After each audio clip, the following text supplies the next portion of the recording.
Julian Sterling era la quinta esencia del heredero predestinado.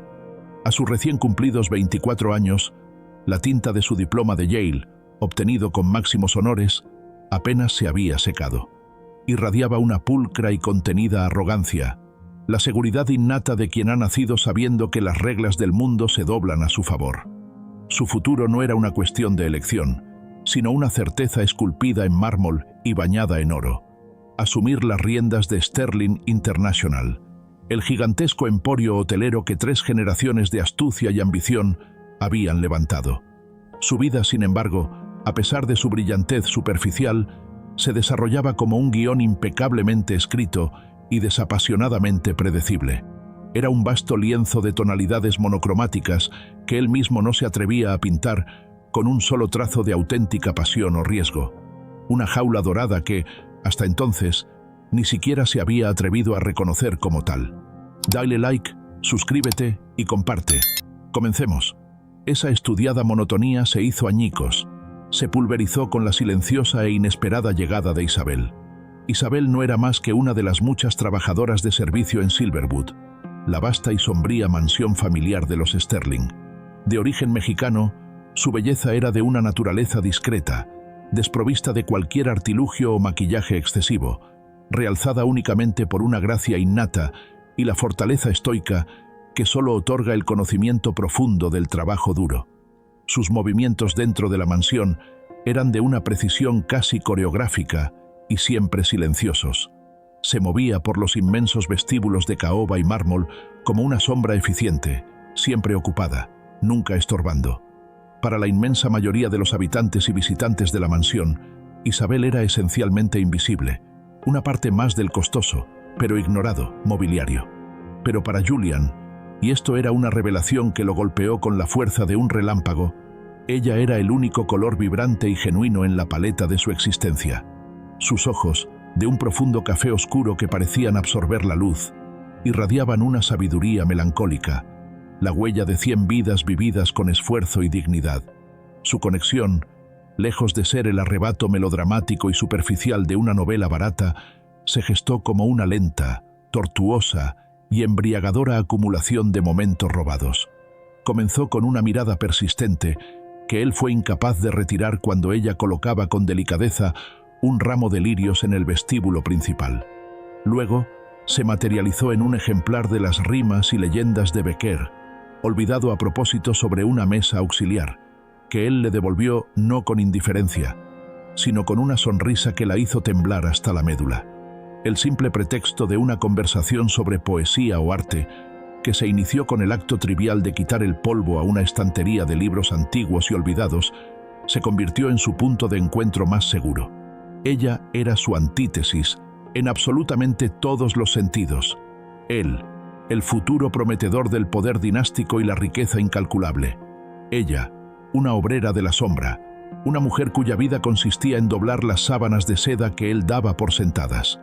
Lejos de ser un obstáculo, esta aguda dicotomía solo intensificó la ya palpable atracción, convirtiéndola en una fascinación irresistible. El amor floreció en el más estricto y peligroso de los secretos. Se encontraban furtivamente después de que Julian terminaba sus agotadoras y a menudo tediosas reuniones de directorio, y justo antes de que Isabel comenzara su turno nocturno, preparando la silenciosa y fría mansión para el amanecer. Sus citas eran paseos prohibidos por el laberíntico jardín de la finca, donde los setos actuaban como cómplices verdes. Intercambiaban susurros cargados de un anhelo febril bajo la luz escurridiza de la luna menguante, sellando promesas con besos rápidos, desesperados y llenos de una necesidad visceral que ambos temían pronunciar en voz alta. Julian se encontró irrevocablemente decidido a desafiar al mundo entero por ella. No le importaba en absoluto la clase social, el escándalo de proporciones sísmicas que su relación desataría en su familia y en toda la hipócrita alta sociedad neoyorquina. Quería a Isabel y quería casarse con ella para compartir su vida, despojada de su dorado artificio. Una noche, cuyo recuerdo se grabaría a fuego en ambos, se encontraron bajo una pérgola decadente cubierta de jazmines, cuyo aroma dulce y empalagoso flotaba pesado en el aire nocturno. Julian se arrodilló ante ella, no con el anillo de diamantes heredado que se esperaba de un Sterling, sino con una convicción desnuda que valía infinitamente más que cualquier joya. Isabel, no me importa ni una sola palabra de lo que piensen. Te amo con todo lo que soy. Cásate conmigo y deja este lugar para siempre, le dijo, su voz ronca por una emoción que nunca antes había sentido. Podemos vivir en París, en un pueblo pequeño donde tú quieras. Quiero una vida, nuestra vida, y solo quiero estar contigo, lejos de todo esto. Las lágrimas brotaron inconteniblemente de los ojos de Isabel, pero, para el desconcierto de Julian, no eran lágrimas de la alegría abrumadora que él había anticipado. Eran, en cambio, el doloroso testimonio de una culpa profunda y un tormento secreto que la consumía por dentro. Su voz tembló perceptiblemente al pronunciar las palabras que había guardado celosamente, como un veneno, durante meses. «Julian», susurró ella, su tono cargado de un peso inesperado. «Nunca me has preguntado sobre mi pasado, ni sobre quién era antes de Silverwood». Él sonrió, con la arrogancia inherente al que cree, ingenuamente, que el poder purificador del amor puede borrar cualquier mancha o historia previa. «No me importa, cariño. El pasado es pasado, una historia que no escribimos juntos. Empezamos hoy, aquí, ahora». «No en mi caso, Julian», replicó ella, y el tono serio, casi solemne, la hizo parecer 10 años mayor, la dulzura momentáneamente eclipsada por una resolución fría como el acero. «Mi pasado no es solo mío, está íntimamente entrelazado con esta casa, con cada uno de los cimientos de tu vida, y podría destruirte a ti, a mí y a toda tu familia Sterling de la forma más devastadora. Dale like, suscríbete y comparte». Con la respiración entrecortada y la garganta seca, Isabel procedió a revelarle su verdad más oscura. Su verdadero y completo nombre era Isabela Torres. 5 años antes, su padre, un constructor honesto y de mediana escala, había sido arruinado y forzado a la bancarrota más absoluta e ignominiosa por una maniobra despiadada de adquisición de bienes raíces. La presión insoportable, la humillación pública y la pérdida irreparable de su legado habían provocado un infarto fatal que se lo llevó de forma prematura. El arquitecto detrás de esa ruina moral y financiera, el hombre que había pisoteado a su familia sin el menor remordimiento, era el patriarca de la familia Sterling, Robert Sterling, el intocable padre de Julian. Isabel no había llegado a Silverwood simplemente buscando un empleo humilde y honesto. Había llegado buscando una venganza meticulosa y brutalmente justa. Inicialmente, su plan era simple en su crueldad: ganar acceso total a la casa, encontrar documentos comprometedores que probasen la conducta ilegal y rapaz de Robert Sterling, exponerlo ante la justicia con pruebas irrefutables y derribar su vasto imperio ladrillo a ladrillo, en honor a la memoria de su padre. La sonrisa amable y la presencia bondadosa de Julian eran solo un medio, una llave inesperada y conveniente para ganar acceso a las áreas más íntimas, privadas y seguras de la mansión.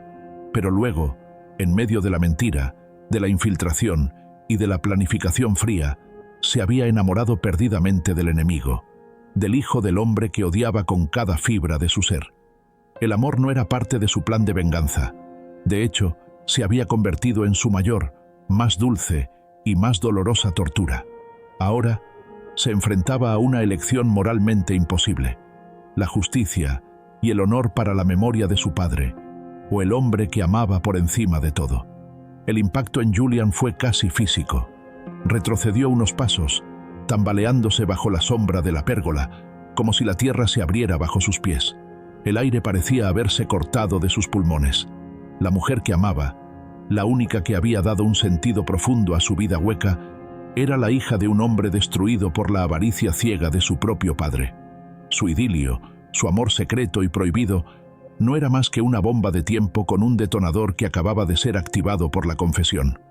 «¿Estás aquí por venganza?», preguntó Julian, su voz apenas un susurro que luchaba por salir de su pecho oprimido. «Vine por eso», corrigió Isabel con una firmeza devastadora, su dolor reflejándose en cada palabra. «Pero me quedé por ti. El plan de venganza ha muerto, Julian. Pero la verdad de lo que tu padre hizo, no puede morir, y yo ya no puedo vivir con la mentira que era mi vida aquí. Julian, El joven heredero, que nunca había tenido que luchar por nada, se enfrentó a la decisión más difícil, la más moral y definitoria de su vida.